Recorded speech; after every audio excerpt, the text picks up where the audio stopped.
being a nurturing leader can also be seen as a soft leader, as a lack of action to that leader. And it is not the case.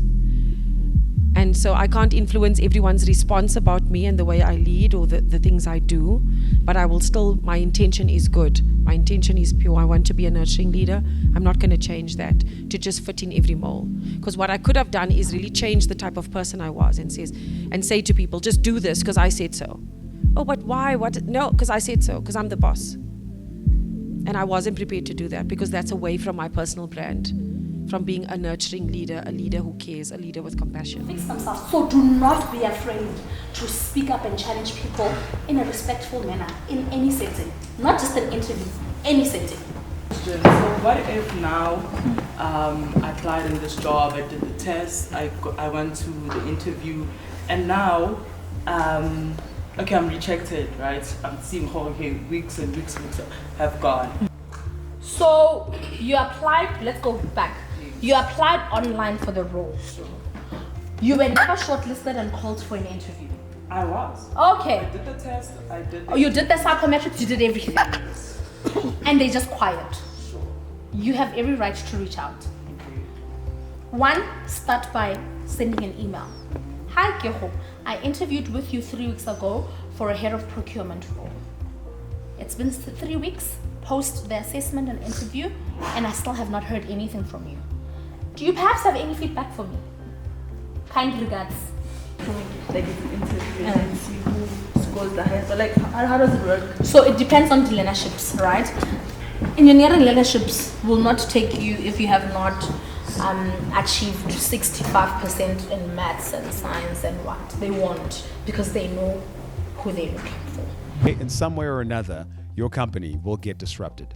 So learn to disrupt yourself. Netflix did it twice. As market leaders, they were still disrupting themselves. They needed to before somebody else did. If they had stuck to the DVD, sending the DVD while the internet was being developed, some kid who's in varsity like Mark Zuckerberg, not him per se, but somebody like him, or somebody like her, would have actually come out and said, actually, you know what? I want to do streaming. Right? Had they not done that, that would have been the issue. Had they not produced original content, that would have been the issue.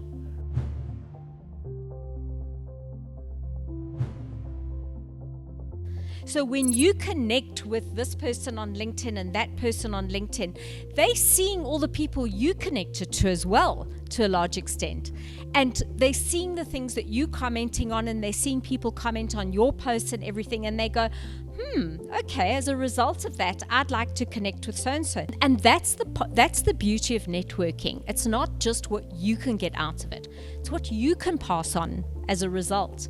I think another thing is to have a good LinkedIn. I was approached by a recruiter for Alan Gray through my LinkedIn because they had seen all my qualifications and accomplishments on LinkedIn.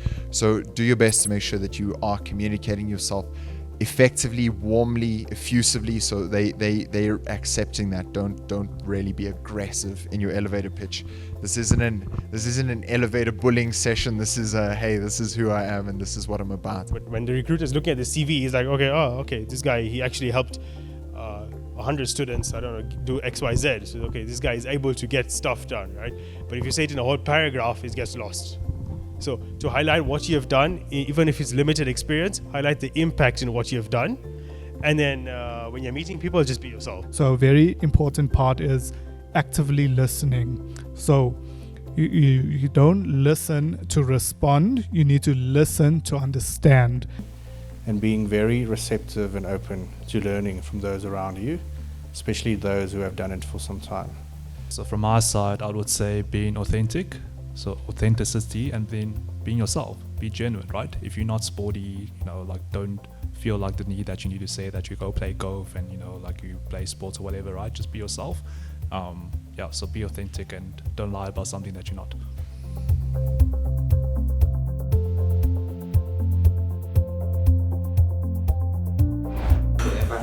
Can sexual harassment be unintentional?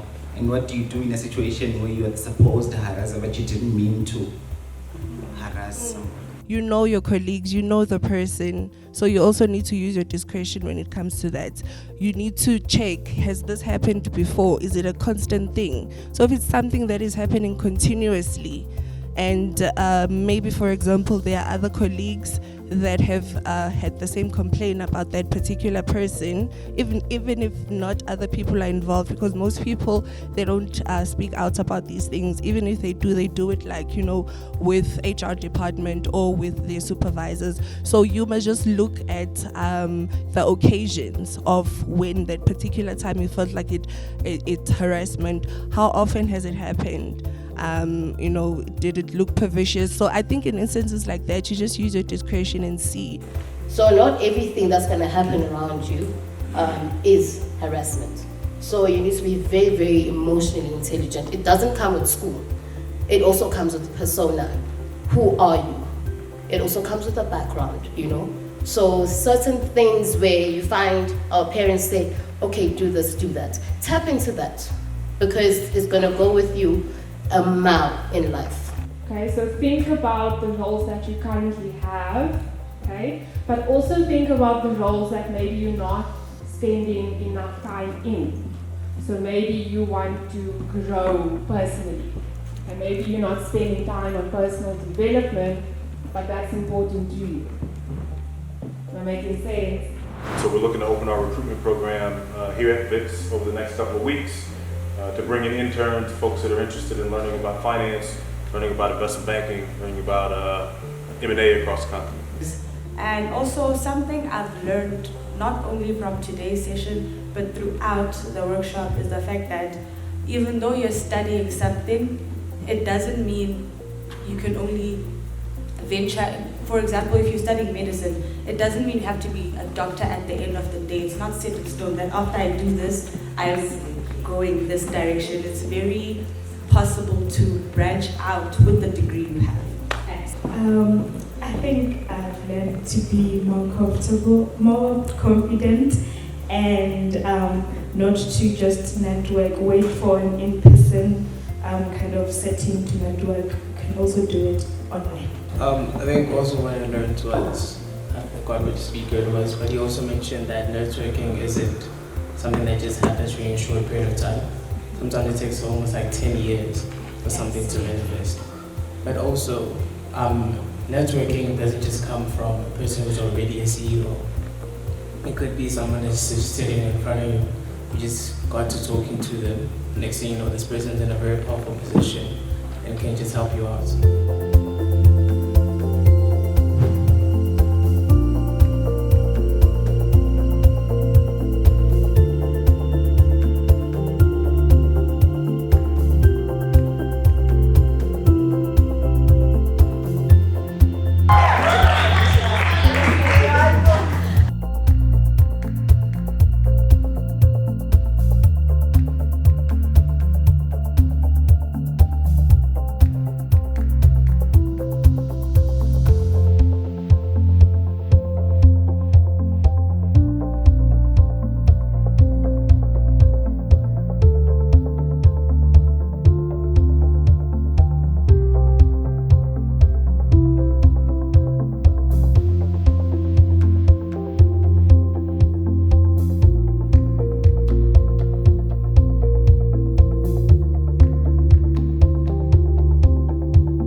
I would say that the branding part, where we were taught about how important it is to always frame yourself a certain way and maintain that standard throughout all the spheres of your interaction stood out for me. One thing that also stood out for me in terms of the work readiness program, which I would highly recommend, I give it a thumbs up, is that I actually practice what they told us. I didn't just take them in, so I actually put myself out there, networked, and also, yeah. So my biggest takeaway from the program is most definitely the importance of soft skills in the workplace. So it's not just about your theoretical knowledge or technical knowledge, but it also goes out to how you communicate in the workplace, how you work with others, and all that.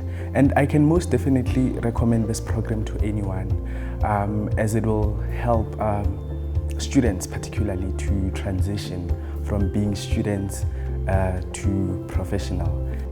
The takeaway that I can take from the entire program, from personal branding, interviewing skills, writing CVs and cover letters, as well as interviews, is that I've actually gotten a few offers, and it's quite enlightening and a change, because before it wasn't like that, and I can see the impact that the program has had in my life so far. One of my key takeaways is network, network, network. And I also really enjoyed the fact that we were able to network with these industry professionals, and they were so authentic. And to me, that was just a reminder to also be authentic and target companies that align with your values and your purpose, so that you can really go into the working world and make a huge difference. Interviews with Keho. So I like that she was also honest with what they don't tell us in terms of covering in the finer details, and she was also being honest and in terms of how to set up yourself and what the interview program is set out to be. And it was a very interactive session, asking questions and all of that. This program was very much informative. I learned a lot and I attained a lot of skills, and I am very grateful for the program, and I hope it continues to happen.